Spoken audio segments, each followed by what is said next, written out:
All right, let's look at numbers. You want to? All right. So your format's a little different this time on the market at a glance, but I get the gist of it. Is it? I think so. I think so. I'm messing up. Well, instead of percentages, we usually have numbers, but maybe I'm wrong about that. It depends on which one it is. Yeah. So I like the percentages because looks like we're selling a lot more homes over last month, but we're about on track as far as year over year is concerned. A lot more inventory though, a lot higher sales price. So let's run through them. And as always, Danny, thank you for running these numbers because couldn't do it without you, my man. Let's start with home sold. Home sold last month, 2,056. That is up 11% over March of this year, which is pretty normal. You can see in the graph there, these last few months, we've been on an upward trajectory. That's just normal for this time of year. We've been talking about that rebound from the winter months. Things are starting to pick up. We're headed into our busiest season, which is during the summer.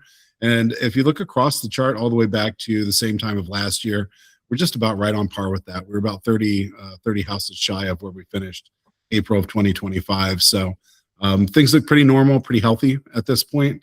And you can see that from an inventory point of view, that's up. We're at a little over 3,400 active listings in the Central Ohio market right now. That's up 26% month over month. Again, just kind of seasonality. But the big notable thing there is year over year, that's up 21%. And that's what we've started to see more and more of as we've been doing these market updates each month, is that the year over year change is pretty significant. Things continue to increase with each passing month. One last thing is the months of supply is at 1.66, which again, that's in normal times, that's a pretty quick market, right? That's definitely a seller's market. It's a little bit slower than where we were in our peak, but still a pretty good clip. It's a reflection that there's a lot of buyers out there for all the sellers that are out there. So, yeah, as we've been saying over the last year, maybe market is bouncing. It is happening slowly, but it is happening. So that's positive change. One thing that is also happening that has been consistently happening is our pricing has gone up. So here's the struggle with the seller's market is you're trying to get a deal. You don't want to overpay. If you take a long time, you're going to end up paying more. So let's run through the average sales price versus average list price because those are shockingly higher than before. Right. And you can see that the April 2026 average list price at a little over $426,000. That's not that far off from where our peak was in summer of last year. That's already right this year, and things are probably going to go up from there. Another couple notable things here are that orange line, which is where things actually sold. You can see that that's getting very close to where things were actually listed. And we typically look at that as just a level of competition, I guess you'd say, in the market. And so as that gets closer and closer, that's probably a reflection of just more competition going on. We see that $420,000 was the average actual sold price. And then the one last big note is compare that 420,000 dot to the same time last year at just under $400,000. That's a 5% increase year over year in that sold price for same house, right?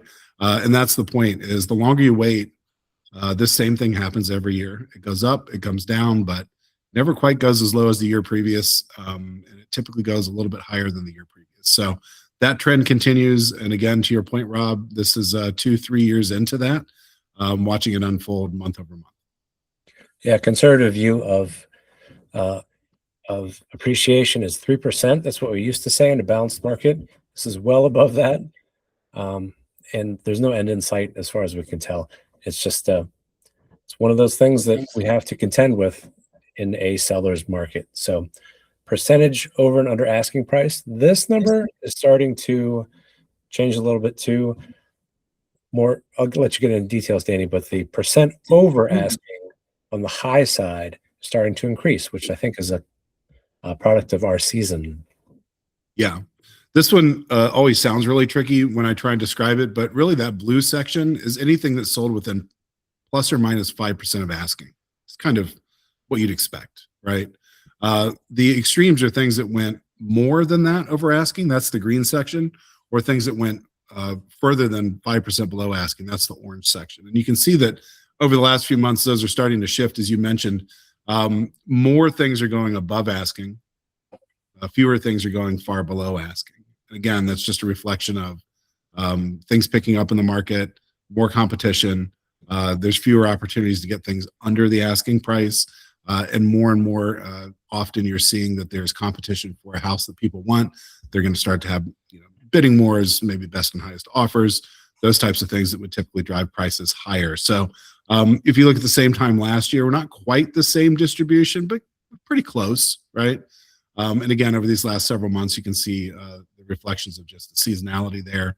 Things had cooled off, and now they're starting to warm up again. Yep. And as we expect, things will get hotter. Things will sell for more in the hot season.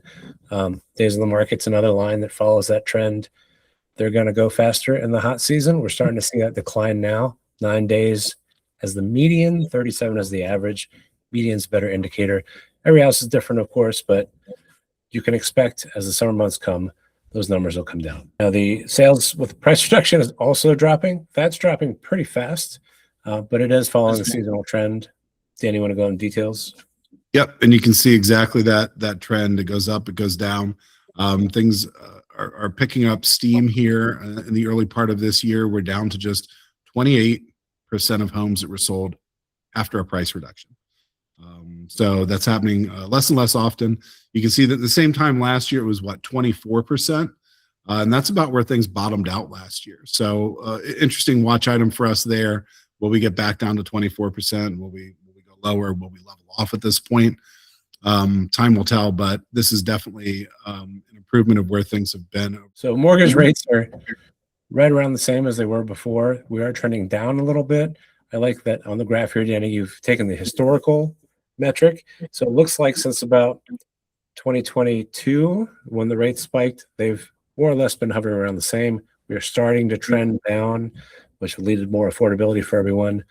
But we'll just have to see where that goes. That's not the major factor in the market when compared to price or inventory.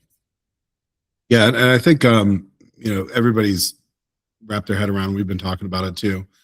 Things are probably going to be in this range for some period of time, maybe a little bit lower, maybe a little bit higher.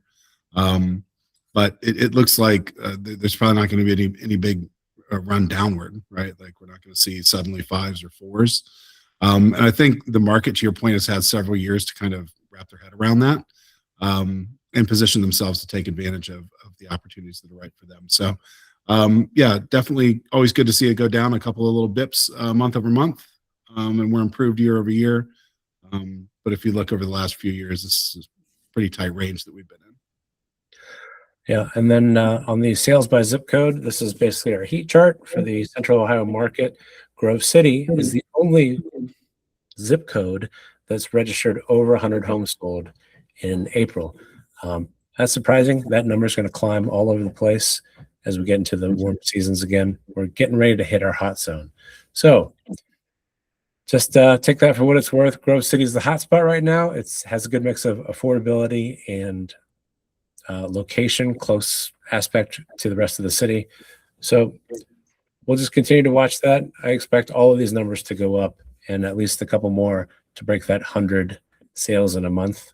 So yeah, I feel like it's been a while since we've done a market update, but here's the big takeaway from all. Inventory is going up. Market is balancing. It's still a very strong seller's market, which means that for the best houses, you're going to end up paying over. They're going to go quickly. Just be prepared for that. So what does this mean for buyers, Danny? What do you think in this market?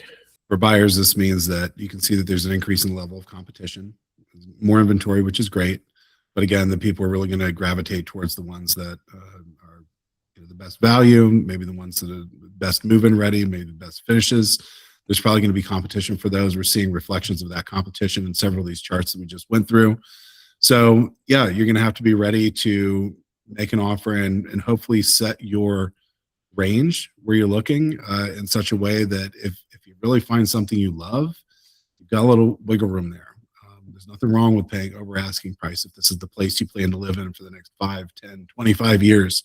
it's really not going to be that big a deal in the long run. So that's why people do it. You should be prepared for that, though, and just know that if you're not ready to make that stretch, it's more and more likely that other people will at this point. The prime buying time for buyers was the last few months. We've still got a little bit of opportunity here, but it's only going to get harder.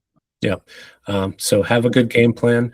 That's the same advice for sellers. We're getting into the hottest season of the year.